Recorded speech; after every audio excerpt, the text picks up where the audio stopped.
नमस्कार, आप देख रहे हैं देवभूमि दिन भर। मैं हूं आपके साथ कीर्ति बिंदल और बुलेटिन का आगाज बड़ी खबर के साथ कर रहे हैं, महत्वपूर्ण खबर के साथ कर रहे हैं। बाबा केदारनाथ धाम के कपाट खुल चुके हैं। मंत्रोच्चारण के साथ बाबा केदारनाथ धाम के कपाट खुल गए हैं। विधि विधान के साथ मंत्रोच्चारण के साथ बाबा केदारनाथ धाम के कपाट खुल चुके हैं।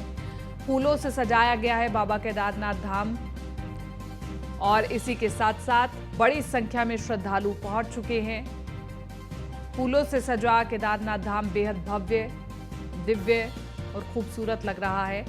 श्रद्धालुओं ने बाबा केदारनाथ के जयकारे लगाए हैं। विधि विधान से कपाट खोले गए हैं। देखिए, मौसम चाहे जितनी मर्जी रुकावटें पैदा करे, लेकिन ये भक्तों का उत्साह कि वक्त पर बाबा केदारनाथ के कपाट खुल गए और बड़ी संख्या में श्रद्धालु पहुंचे हैं।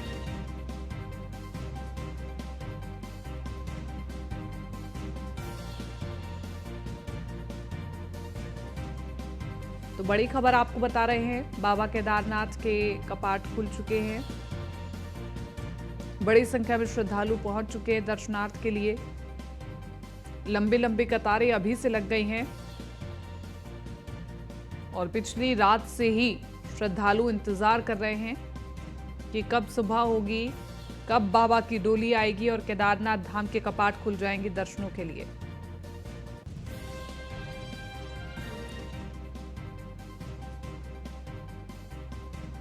हम तमाम तस्वीरें आपको दिखा रहे हैं। कैसा लग रहा है बाबा केदारनाथ का धाम, कितना खूबसूरत लग रहा है, ये आपको दिखाने की कोशिश कर रहे हैं। एक बड़ा विशाल बैंड भी वहां पर पहुंचा है जो कि बाबा केदारनाथ का स्वागत कर रहा है। बाबा की डोली पहुंच चुकी है। मंत्रोच्चारण के साथ केदारनाथ धाम के कपाट खुल चुके हैं। अगले 6 महीने तक आप दर्शन कर पाएंगे बाबा केदारनाथ धाम के। सुदीप जैन विशेष संवाददाता हमारे साथ लाइव बने हुए ज्यादा जानकारी के साथ। सुदीप, आज बेहद विशेष दिन है। विशेष दिन इसलिए क्योंकि तमाम कोशिशों के बीच आज बाबा केदारनाथ धाम के कपाट फाइनली खुल गए हैं। भक्तों का इंतजार खत्म हो चुका है। क्या तैयारियां दिखाई देती हैं?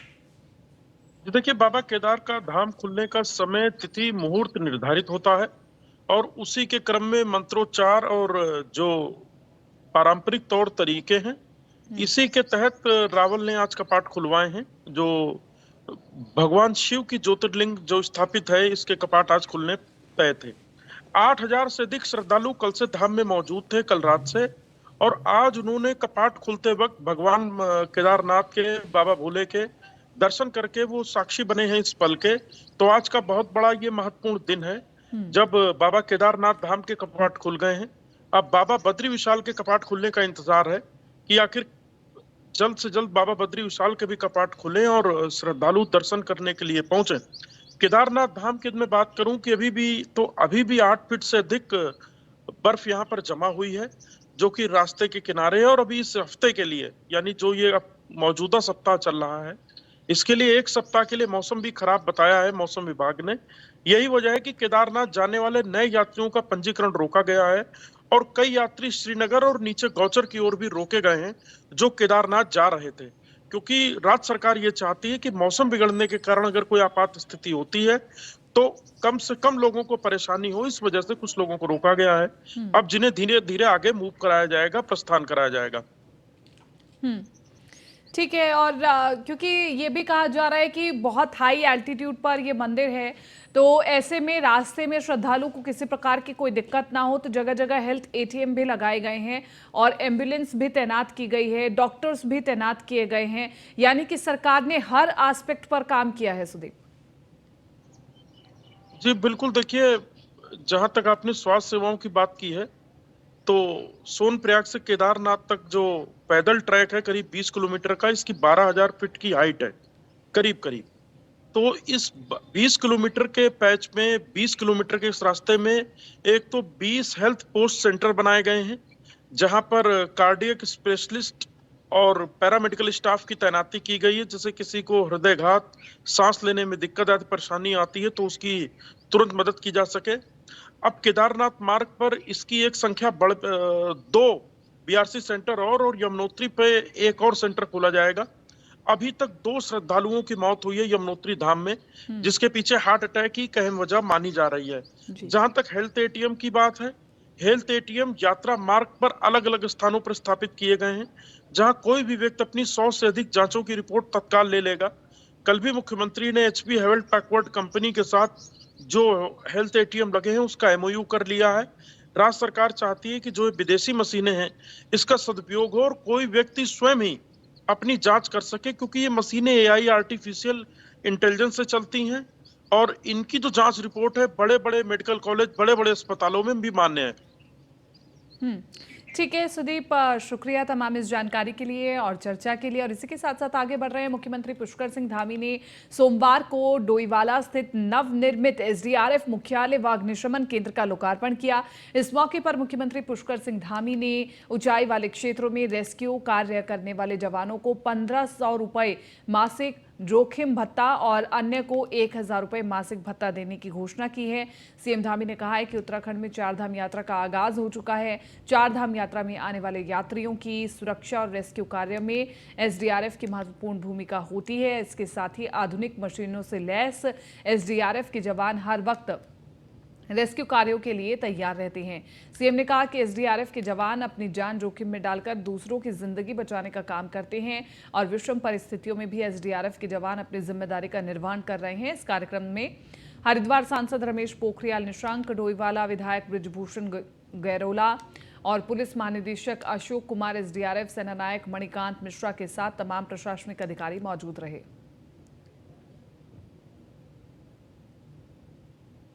आज जो एसडीआरएफ मुख्यालय के इस भवन का, जिसमें 2 बड़ी योजनाएं लोकार्पित हुई हैं, इनके लोकार्पण से निश्चित रूप से एसडीआरएफ वैसे भी बहुत अच्छा काम तमाम आपदा के समय में उन कठिन परिस्थितियों में लगातार करती रही है और इसके लोकार्पित होने से एक अच्छा स्थान यहाँ पर हो जाएगा और जिससे समय समय पर अच्छी ट्रेनिंग, अच्छे प्रशिक्षण के कार्यक्रम और भविष्य में ये लगातार ये ट्रेनिंग सेंटर ये लगातार चलता रहे। इन भवनों का जो लोकार्पण हुआ है ये हमारे साथ साथ संपूर्ण भारतवर्ष के लिए भी आपदा के और अन्य जो हमारे जोखिम भरे समय होते हैं उनके एक संस्थान के रूप में काम करेगा। हम लोग इस दिशा में इस पर काम करेंगे। एसडीआरएफ का जो हेडक्वार्टर है, आज इसका लोकार्पण हुआ है। अभी तक जो फर्स्ट फेज़ का कार्य समाप्त हुआ है उसमें प्रशासनिक भवन हमारा तैयार हो गया है। साथ ही साथ सेकंड फेज़ में हमारा पूरा ट्रेनिंग ग्राउंड रेडी होगा। ये ट्रेनिंग सेंटर की तरह विकसित होगा। ट्रेनिंग में हम लोग सिर्फ आपदा से संबंधित ट्रेनिंग, लेकिन एसडीआरएफ के साथ साथ होमगार्ड्स, पीआरडीज, हमारे पुलिस के, फायर के, साथ साथ पब्लिक के वॉलंटियर्स, एनजीओज, इन सबको ट्रेन करेंगे। और जैसे माननीय मुख्यमंत्री जी का विजन है, हम लोग उसी विजन के अनुसार इसको प्लान कर रहे हैं कि सिर्फ हमारे राज्य के लिए नहीं अपितु पूरे नॉर्थ जोन के लिए रीजनल ट्रेनिंग सेंटर की तरह ये विकसित हो। स्टेट ऑफ द आर्ट यहाँ पर इक्विपमेंट्स होंगे। इसी प्रकार से इसकी प्लानिंग की गई है। बहुत इम्पोर्टेंट है। इसको बने हुए 10 साल हो गए थे और पूर्ण मुख्यालय अभी जाकर के बना है। हम माननीय मुख्यमंत्री जी के आभारी हैं जो इन्होंने वर्ल्ड बैंक की परियोजना से इस मुख्यालय को बनवाया और आज उसका लोकार्पण किया। इसी तरह से डोईवाला में फायर स्टेशन की बहुत आवश्यकता थी, वो भी बनकर के तैयार हो गया। आज उसका भी लोकार्पण हुआ। उत्तराखंड के पहाड़ी इलाकों में मौसम खराब है। खराब मौसम की मार केदारनाथ धाम तीर्थयात्री की रजिस्ट्रेशन पर भी पड़ी है। केदारनाथ धाम में बर्फबारी के चलते फिलहाल यहां जाने वाले तीर्थयात्रियों के रजिस्ट्रेशन रोक दिए गए हैं। फिलहाल 30 अप्रैल तक रजिस्ट्रेशन रोके गए हैं। देहरादून जिले के एसएसपी दिलीप सिंह कुंवर ने ऋषिकेश के रजिस्ट्रेशन सेंटर जाकर तीर्थयात्रियों से संयम बनाने की अपील की है।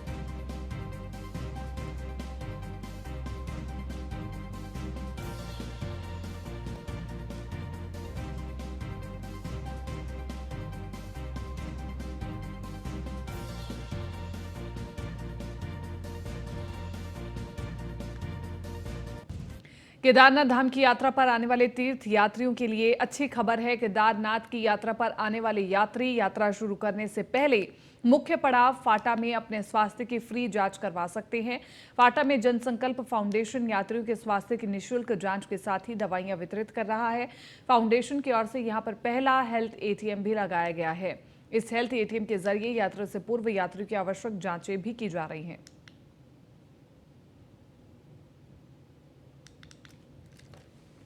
जनसंकल्प स्मार्ट क्लिनिक हमने पिछले साल 4 मई को यहाँ पे स्टार्ट किया था। तब से लेके अब तक हम यात्रियों को और जो यहाँ के रहने वाले लोकल लोग हैं उन सब लोगों को हम निःशुल्क दवाइयाँ और निःशुल्क टेस्ट प्रोवाइड करा रहे हैं। यहाँ पे हमने एक हेल्थ कियोस्क पिछले साल लगाया था जो पिछले साल से काम कर रहा है और अब तक हमने करीब 6000 से ज़्यादा लोगों को अब तक हम यहाँ पे स्वास्थ्य सेवाएं दे चुके हैं। पर डे यात्रा के टाइम में 70 से 80 पेशेंट हमारे यहाँ पे प्रतिदिन जन संकल्प स्मार्ट क्लिनिक फाटा में चला रहे हैं। यह संकल्प क्लिनिक एकदम निशुल्क है।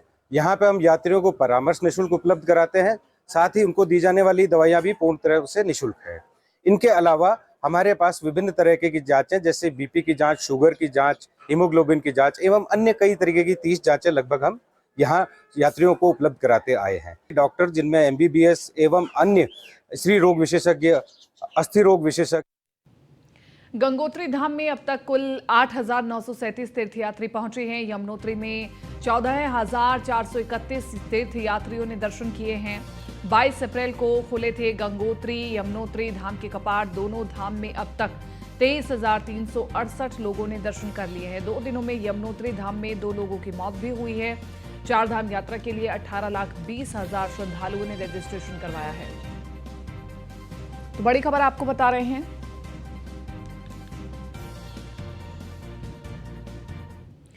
देहरादून से अगली बड़ी खबर आपको बता दें, सामने आया अमित सैनी की मौत का लाइव वीडियो। हेलीकॉप्टर के पीछे से घूमकर आते समय यह हादसा हुआ था। हेलीकॉप्टर के पंखे से कटकर हुई थी अमित सैनी की मौत।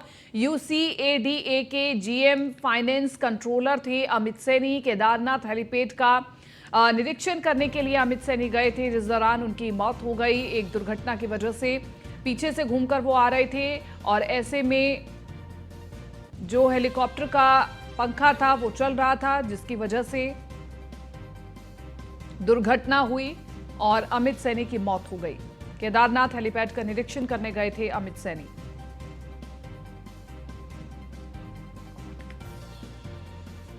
ये तस्वीरें आपको दिखा रहे हैं हम। पीछे से अमित सैनी आते हैं।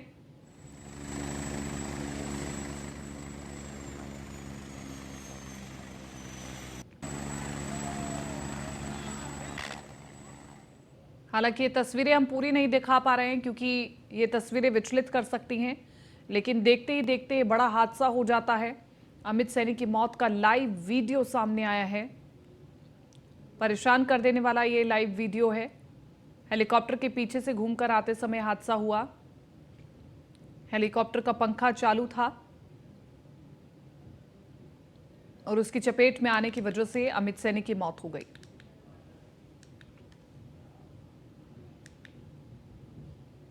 बद्रीनाथ केदारनाथ मंदिर समिति की जमीनों पर अवैध कब्जे का मामला सामने आया है, जिस पर मंदिर समिति ने 188 लोगों को नोटिस भेज करके जमीन से कब्जा खाली करने को कहा है और इसके अलावा मंदिर समिति की दुकानों और अन्य परिसंपत्तियों के किराए और लीज पर लेने वाले लोगों को भी जल्द से जल्द भुगतान करने के निर्देश दिए गए हैं। तो बद्रीनाथ केदारनाथ मंदिर समिति के अध्यक्ष अजेंद्र अजय ने अवैध कब्जा करने वालों को सख्त हिदायत दी है कि वो जल्द से जल्द मंदिरों समिति की परिसंपत्तियों से अपना कब्जा हटा ले।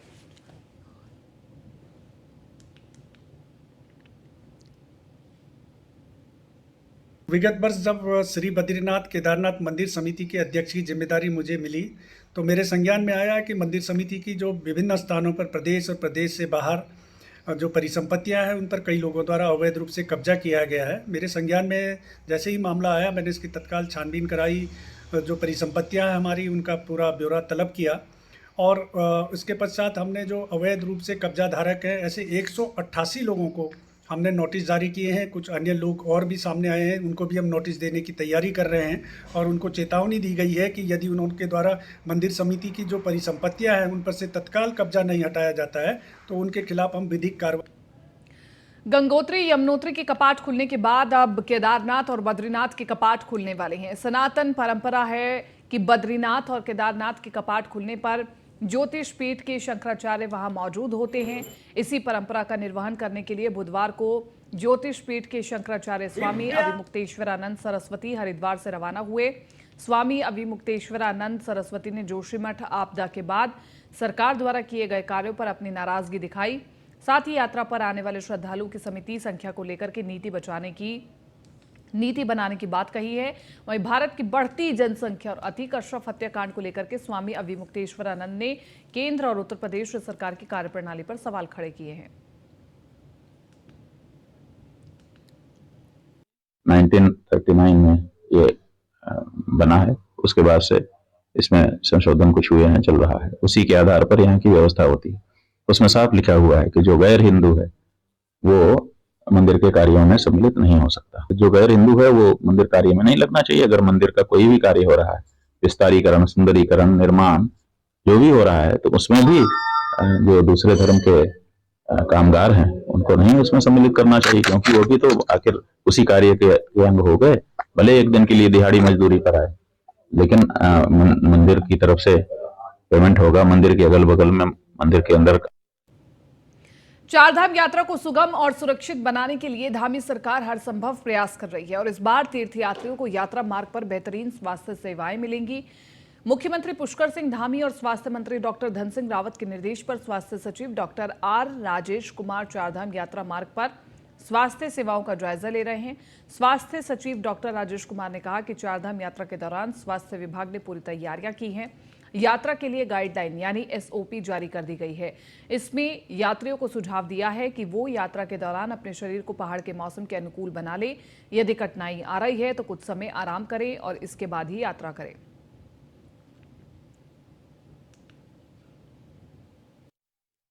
केदारनाथ जी का पैदल भ्रमण किया गया मेरे द्वारा, और इसमें मुख्य उद्देश्य मेरा ये था कि ट्रैक रूट, केदारनाथ ट्रैक में जितने भी हमारे मेडिकल रिलीफ पोस्ट एस्टैब्लिश्ड हैं उनका मौका मुआयना करना, और उनमें जो मेडिकल इक्विपमेंट्स हैं वो प्रॉपरली फंक्शन हो रहे हैं, हमारा स्टाफ वहाँ पे पहुँच गया है, उनका प्रिपरेशन कैसा है, ये सब मौका मुआयना करना।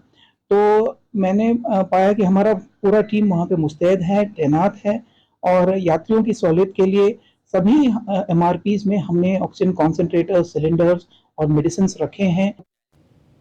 नगर पंचायत सतपुली के हनुमान मंदिर प्रांगण में सिंगटाली मोटर पुल संघर्ष समिति और व्यापार मंडल सतपुली ने सिंगटाली पुल निर्माण को लेकर एक दिवसीय धरना प्रदर्शन किया।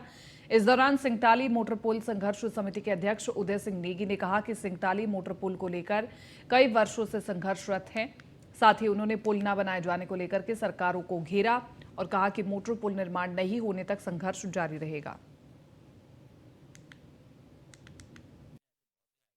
सिंगटाली जो मोटर सेतु है जो 2006 में स्वीकृत हो गया था, उसका आज तक कोई कार्यवाही उस पर नहीं हुई है, जिसके विरोध में जो कि गढ़वाल और कुमाऊं मंडल को जोड़ेगा। साथ ही सतपुली जो ये 5 और 7 ब्लॉकों का केंद्र है, यहाँ से देहरादून और ऋषिकेश की दूरी 45 किलोमीटर घट जाएगी सिंगटाली पुल बनने से।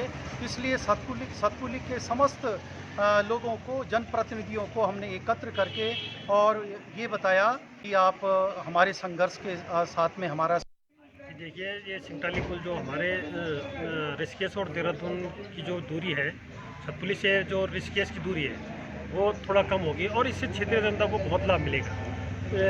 यहाँ पर आए दिनों किसी की तबीयत खराब हो जाती है और उसको ऋषिकेश एम्स जाना पड़ता है, उसके लिए भी इसकी दूरी कम होगी और किसी की जान भी बच सकती है इससे। और व्यापारिक दृष्टि से देखा जाए तो यहाँ पर सतपुली एक 4 ब्लॉकों केंद्र है और सारी गाड़ियाँ यहाँ से होकर जो देहरादून जाने वाली है। अल्मोड़ा जिला मुख्यालय में आम जनता जाम के झाम से परेशान है। लोगों को जाम की समस्या से राहत नहीं मिल पा रही है। आए दिन जाम लगने से पर्यटकों और आम लोगों को दिक्कतों का सामना करना पड़ रहा है। जाम की समस्या से पैदल राहगीरों को परेशानी भी हो रही है। स्थानीय लोगों ने यातायात व्यवस्था सुचारू करने की मांग की है। अल्मोड़ा एक सांस्कृतिक और ऐतिहासिक नगर है। यहाँ पर यातायात की बड़ी समस्या है, जिससे बाहर से आने वाले पर्यटकों को बड़ी असुविधा रहती है। हालांकि शासन द्वारा यहाँ पर पार्क बनाए जा रहे हैं, लेकिन उसके बावजूद भी यहाँ पर ट्रैफिक की अव्यवस्था है। इस ट्रैफिक व्यवस्था को जब तक नहीं सुधारा जाएगा तब तक जो है जाम की व्यवस्था बनी रहेगी। इसमें आम आदमी ने भी सहयोग करना चाहिए। इसमें सबसे ज़्यादा परेशानी नैनीताल जिले के कोटाबाग में स्थित राजीव गांधी नवोदय विद्यालय के वार्षिक उत्सव में केंद्रीय रक्षा राज्य मंत्री अजय भट्ट ने मुख्य अतिथि के तौर पर शिरकत की। इस दौरान उन्होंने स्कूली बच्चों द्वारा किए गए विभिन्न कार्यक्रमों की सराहना भी की। अजय भट्ट ने विद्यालय में कंप्यूटर के लिए 5 लाख रुपए देने की घोषणा भी की है और इसी के साथ विद्यालय में उत्कृष्ट प्रदर्शन करने वाले विद्यार्थियों को सम्मानित किया। इस वार्षिक उत्सव में विशिष्ट अतिथि के रूप में क्षेत्रीय विधायक सरिता आर्या भी मौजूद रही। प्रतियोगिता कराई गई है।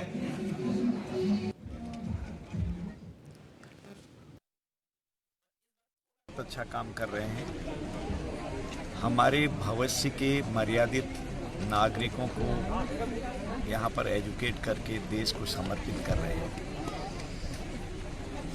आज जो हमारे विद्यार्थी हैं, विद्याध्ययन कर रहे हैं, वो कल के लिए हमारे भारत के फ्यूचर है, हमारा भविष्य है। इसलिए उनके लिए जो भी किया जाए वो कम है। आज आपने देखा यहाँ पर सांसद खेल प्रतिस्पर्धा भी नवोदय विद्यालय में की गई और यहाँ चकलवा Uttarakhand civil aviation development authority के GM finance controller Amit Saini की केदारनाथ में निरीक्षण के दौरान हेलीकॉप्टर के पिछले पंखे की चपेट में आने के कारण रविवार को मौत हो गई थी। उनकी मृत्यु की खबर से पूरे रुड़की शहर में शोक की लहर है। परिवार पर दुखों का पहाड़ टूट पड़ा है। वहीं उनका पार्थिव शरीर रविवार शाम रुड़की लाया गया, जहाँ सोमवार उनका सुबह अंतिम संस्कार कर दिया गया। अमित की मौत से जहां परिजनों का रो रो करके बुरा हाल है, वहीं विभाग के अधिकारियों और स्थानीय लोगों में भी शोक की लहर है। आपको बता दें कि वित्त नियंत्रक अमित सैनी का चयन साल 2017 में ही हुआ था। उनकी धर्मपत्नी भी सरकारी सेवा में है। उनका एक बेटा और एक बेटी है। अमित सैनी देहरादून में एक निजी आवास में रह रहे थे, जबकि उनके पिता सुंदरपाल पूर्व सैन्य अधिकारी है। केदारनाथ में कल घटना हुई, मैं समझता हूँ बहुत दुखद घटना हुई और उनकी कई सुपुत्र अमित सैनी जो है वो शहीद हो गया। और बहुत दुख की बात है कि लोगों के लिए, यात्रा के लिए वो जानकारी लेने गया था, समर्पित था लोगों के प्रति, अपने काम के प्रति जो समर्पण भावना थी वो देखने को मिलती थी। बहुत काबिल अफसर था वो और मैं समझता हूँ कि सरकार ने बहुत अच्छा अफसर अपना खोया है। और अमित सैनी मैं समझता हूँ कि जो काम कर रहे थे वो सभी यात्रियों की भलाई के लिए कर रहे थे। वहाँ पे निरीक्षण करने गए थे कि यात्रा सफल हो, सब कुछ हो, सभी लोग यात्री आए और भगवान बाबा। टिहरी के नरेंद्र नगर में पट्टी दोगी क्षेत्र के गूलर गजा रोड पर एक कार अनियंत्रित होकर के गहरी खाई में गिर गई। इस हादसे में कार सवार 2 भाइयों की मौत हो गई, जबकि 2 लोग गंभीर रूप से घायल हो गए हैं। दुर्घटना की सूचना मिलते ही एसडीएम नरेंद्र नगर तहसीलदार मौके पर पहुंचे और घायलों को 108 के माध्यम से एम्स ऋषिकेश में भर्ती कराया गया।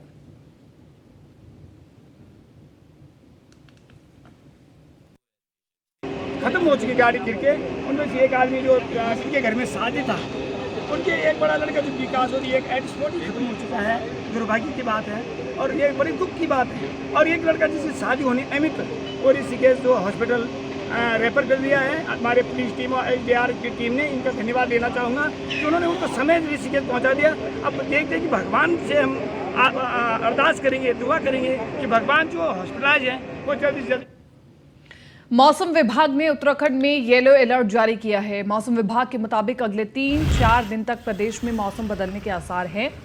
मौसम वैज्ञानिक रोहित थपलियाल का कहना है कि अगले 3 से 4 दिनों में विशेषकर 27 और 28 तारीख को उत्तराखंड के पर्वतीय जिलों में हल्की बारिश और बर्फबारी का दौर एक बार फिर से देखने को मिलेगा। इसके साथ ही मौसम में बदलाव के कारण थंडर स्टॉर्म एक्टिविटी भी देखने को मिलेगी। रोहित थपलियाल ने कहा कि उत्तरकाशी, चमोली, पिथौरागढ़, बागेश्वर और रुद्रप्रयाग जैसे जिलों में अगले 4 से 5 दिनों के भीतर हल्की बारिश के साथ ही गरज चमक के साथ थंडर स्टॉर्म एक्टिविटी की भी संभावना है।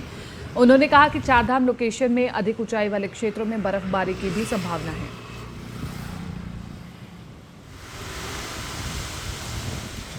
करके अगले 3-4 दिनों में खास करके 27-28 तक जो है उत्तराखंड में पर्वतीय क्षेत्रों में हल्की वर्षा और बर्फबारी और साथ ही जो है थंडरस्टॉर्म एक्टिविटी मिलने की संभावना है। इसमें भी विशेषकर जो उत्तरकाशी, चमोली, रुद्रप्रयाग, पिथौरागढ़, बागेश्वर जनपद है, इनमें जो है अगले 4-5 दिनों में जो है कहीं कहीं हल्की जो है वर्षा और गरज चमक के साथ वर्षा मिलने की संभावना है। और जो चारधाम लोकेशन की बात करें, जो अधिक ऊंचाई वाले क्षेत्र हैं, वहाँ पर जो है बर्फबारी भी जो 3500 मीटर या उससे। देहरादून के बसंत विहार स्थित श्री चैतन्य टेक्नो स्कूल के सामने अभिभावकों और हिंदू संगठनों के कार्यकर्ताओं ने जमकर हंगामा किया। स्कूल पर आरोप है कि बच्चों को जबरन उर्दू पढ़ाई जा रही है, वहीं जबरन छात्र छात्राओं का धर्म परिवर्तन करवाया जा रहा है। अभिभावकों का आरोप है कि स्कूल में होली का त्यौहार मनाने पर पाबंदी लगाई गई, जबकि ईद के दौरान सभी बच्चों को पारंपरिक वेशभूषा में आने को कहा गया, जिससे ये साबित होता है कि स्कूल बच्चों को जबरन धर्म परिवर्तन करने के लिए उकसा रहा है। और वही स्कूल की माने तो ऐसा किसी भी बच्चे को नहीं कहा गया कि उसे उर्दू पढ़ना ज़रूरी है। उर्दू स्कूल में पढ़ाई ज़रूर जाती है, लेकिन ये एक वैकल्पिक विषय है जिसे पढ़ने के लिए किसी भी विद्यार्थी पर दबाव नहीं बनाया गया है। वहीं विद्यार्थियों का भी यही कहना है कि ऐसा कोई दबाव स्कूल की तरफ से नहीं बनाया गया है जिससे उन्हें जबरन उर्दू पढ़ने को वो मजबूर हो। मैं तो एक चीज आइडेंटिफाई करी यहाँ पे, हिंदू धर्म, Hindu religion, like people are very strong here, like really I love their patriotism towards Hinduism, and at the same time we can not say about other religion. यहाँ पे तो धर्म परिवर्तन हो रहा है, 2 लाख रुपए देके यहाँ पे बच्चों को कहा जा रहा है कि तुम धर्म परिवर्तन करो। अफ्तारी यहाँ पे हो रही है, बिल्कुल है, बच्चे गवाही दे रहे हैं। मेरे पास बच्चे का अभी तक धर्म परिवर्तन हुआ है हो जाता ना अगर हम लोग ना करें। हिंदू समाज के लोगों ने जो ये एक्शन लिया है, यहाँ पर उर्दू जबरदस्ती पढ़ाई जा रही थी और उर्दू पढ़ाने के साथ साथ इस्लामीकरण की ओर हिंदू बच्चों को ले जाया जा रहा था। उसके खिलाफ आज सभी हिंदू संगठनों ने मिलकर यहाँ विरोध प्रदर्शन किया है। ये चैतन्य स्कूल इस्लामीकरण की ओर हिंदुओं को ले जा रहा है। अभी हाल ही में हमने फिलहाल इस बुलेटिन में मेरे साथ इतना ही। दीजिए इजाजत, नमस्कार।